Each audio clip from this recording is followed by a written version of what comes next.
So this is the Samsung Galaxy S25 Ultra, and I've been shooting photos and video on it for now coming up to 3 weeks. So here are the 10 things that matter to me most about using this phone from the POV of a photographer. So I'm going to be deep diving into the cameras on this phone. Most of these points are going to be positive, but we'll discuss some negatives and some actually very big negatives this year about the Samsung Galaxy S25 Ultra. So let's talk briefly about the new camera hardware. Okay, thanks for watching, and I'll see you in the next video. Obviously, just joking, but there really are not that many camera changes when it comes to the hardware on this device. The only real change we're seeing is the bump from the ultra-wide lens, which goes up from a 12 megapixel sensor to a 50 megapixel sensor, which does mean you're getting an optical 50 megapixel shooter across the ultra-wide, the main, and the super telephoto now. And to be honest, considering the Samsung device's pixel bin down from a 50 megapixel shot to a 12 megapixel shot most of the time anyway, when you're just casually shooting with this phone, you're really not going to see much of a difference here if you happen to be comparing it over last generation or anything like that. The ultra wide is good, just like it was on the Samsung Galaxy S24 Ultra. I just really don't think you're going to be seeing that much difference with this lens. And so we go from a small change to a very large change, in my opinion, and this is the inclusion of Samsung Log. And this is basically to rival other Android phones that have had log recording for a while, but also Apple Log, which is the leading standard when it comes to video production on phones right now. If you don't know what a log profile is, basically what this allows you to do is the equivalent almost of shooting RAW with the ability to be able to edit those photos afterwards. It's obviously not exactly the same, and actually you can shoot RAW video with much more expensive cameras, but log video basically gives you a very flat picture profile, which you're able to color grade after the fact. And right now, as it stands, the log video on the Samsung is good, but not great. Definitely for the time being, the crown still stays with the iPhone and the iPhone 16 Pro, the log video, most notably because you get given full compression options. If you shoot with the Blackmagic camera app, for instance, you're able to choose a whole range of different compression options, and the top level compression are absolutely enormous file sizes, which is a massive advantage when you happen to be editing those videos. Whereas with the Samsung, you're kind of stuck with what you get. You get one flavor of Samsung Log at the moment, so hopefully this is going to be an improvement down the line. But Samsung has been left behind for the past few years when it comes to video production on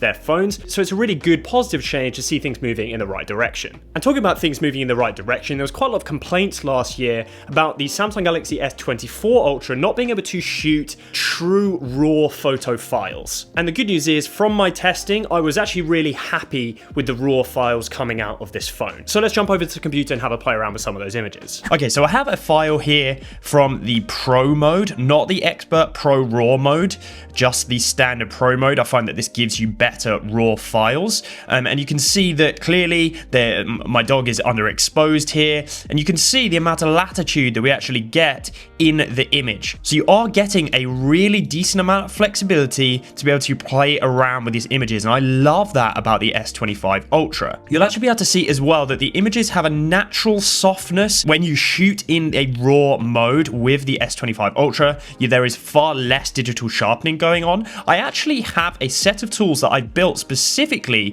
for the S25 Ultra. So what we'll do here, you can actually, so I'm going to reset the edit here. I'm going to apply one of my everyday presets. So let's go with golden fade. I am going to increase the shadows just to actually bring up the color of my dog, just to make sure she's actually noticeable there. And you can see that already things are looking much nicer. Let's pull the highlights down. And I think this is quite a kind of a vintagey feeling image. So I'm going to use the Filmic Look preset from my S25 Ultra tools. As you can see, I'm going to reduce it just a little bit to decrease some of the contrast. We can go before and back here so you can see the before and after of the image. I'm actually going to zoom in just so you can see what I'm doing. I'm going to add the intense grain preset as well on top. I'm going to pull that down just a little bit.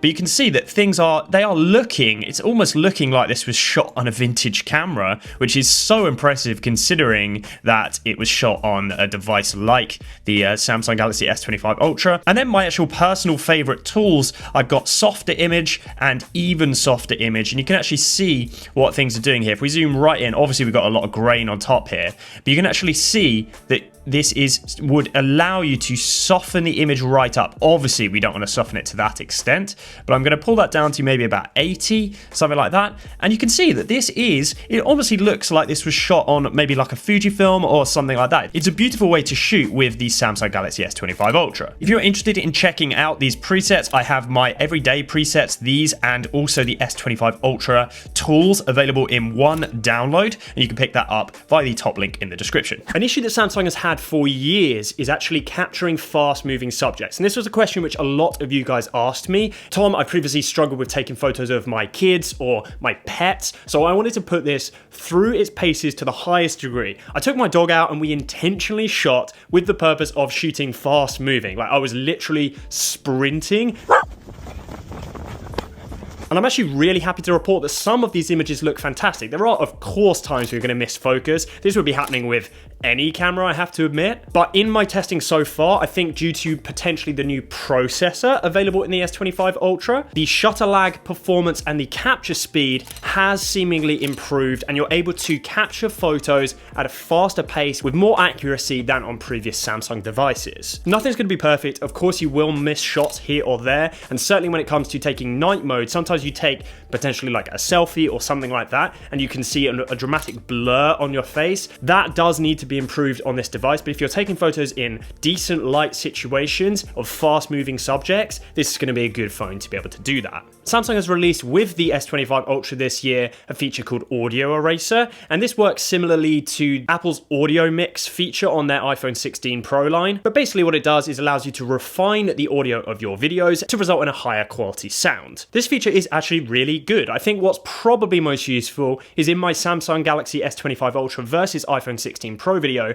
I actually put these side by side. So I'm going to roll the clip from that video. So we are in a very, very noisy environment. I have a massive river behind me. So we're just going to be switching backwards and forwards, seeing how the different modes and different kind of audio features behave on the different phones. So we'll see how the audio mix is able to isolate my voice. There's some tools and construction going on in the background now as well. Something important to note is that the phones actually handle the kind of audio feature and audio erasing in different ways. The Samsung is more geared towards actually being able to remove specific aspects of your audio, whereas the iPhone is more about focusing on individual speakers, or kind of like surround sounds and that type of thing. So if you're at a concert with the Galaxy S25 Ultra, you might be able to remove the crowd noise, for instance, and focus on the performer. And that's different to the way Apple handles things. Moving on now, let's talk about portrait mode, because I've been thoroughly impressed with portraits on the S25 Ultra. As you think, this is one of my favorite phones I've ever shot with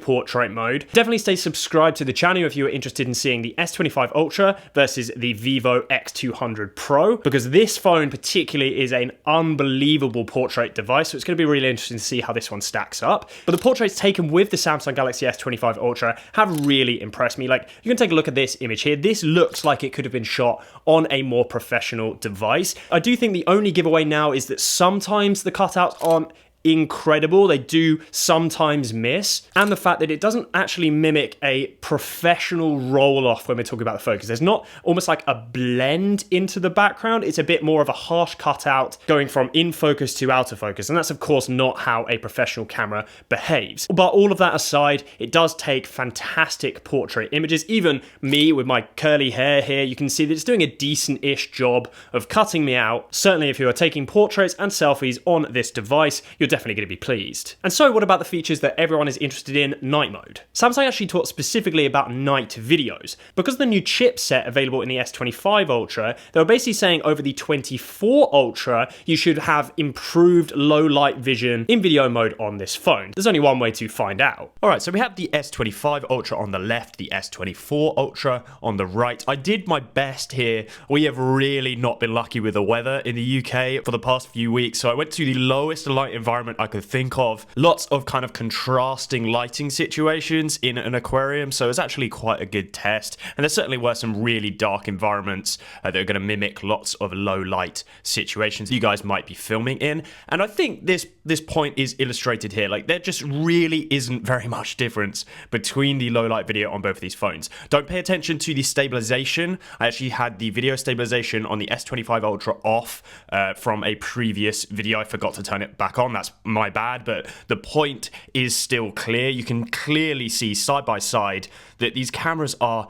almost identical in low light video. The S24 Ultra was fine with low light video. It's not one of the best flagships, but it certainly wasn't one of the worst. So I do think it's a little bit rogue that they're calling out low light video as a real boost in performance. Let's also compare a few photos. I don't know what was going on with the S24 Ultra here, but this is a significant difference in this image. Exactly the same lighting situation. You can clearly see the same thing happening on the ultra wide. So the S25 Ultra a lot better here. Quick night mode selfie. I think the S24 Ultra has nailed the skin tones here. Exactly the same lighting situation again. This one was quite interesting. I think the picture looks sharper, like a slightly better quality on the S25, but certainly the skin tone is better on the 24. And then finally, a lower light ultra wide with also this obviously HDRE pop neon sign in there. And again, this is an example of what I was talking about. Again, exactly the same lighting situation. You can clearly see that actually the ultra wide on the S24 Ultra comes out nicer here in my opinion. The S25 is a little bit more cloudy, probably due to the additional megapixel count. Cameras with a lower megapixel performance will generally perform better in lower light than a higher megapixel count. So we move from the positives to my complaints about this camera system. And some of these are general and some of these are specific. My first complaint really is that it just feels like there's not much innovation going into this phone. Sure, it's a really beautiful design. It's a gorgeous smartphone. It has one of the best camera systems available on the market, but it's just one of the best. It kind of fits firmly into the flagship arena without doing anything fantastically. Touting that the device has a new 50 megapixel sensor on the ultra wide when you're never going to really be able to tell the difference anyway really just doesn't seem like enough of a change or enough innovation to warrant an upgrade on a £1,300 phone. Almost all of the changes this year are actually software features, and that really is where things come back to AI, and Samsung is drowning this phone in AI support with AI features, different options to be able to create generative edits of your photos, and for the most part I find these things really gimmicky. I want my phone to be able to capture real life incredibly well versus actually like reimagining things in photos. The only thing which I regularly use on this device is the object removal, which is fantastic. It's kind of industry leading right now. Erase. See you later. Erased. You've been erased.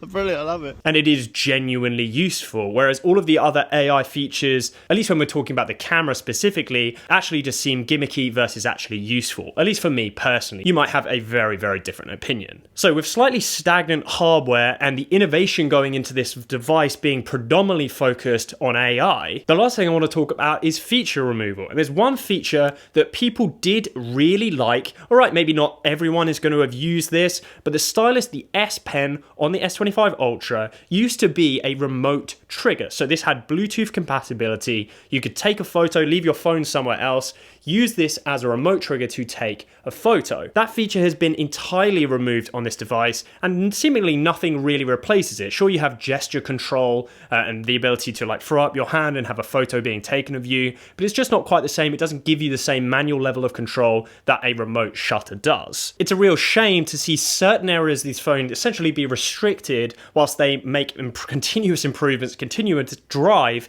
into AI features that I don't know about you guys, I don't know how many people are actually bothered about. So that's my kind of thoughts and feelings on the S25 Ultra. Certainly one of the best camera phones available this year, but I would say only worth your money if you're actually coming from anything, I would say below the Galaxy S22 Ultra. Certainly no need on the 23 or definitely not the 24, because these are very similar camera performers.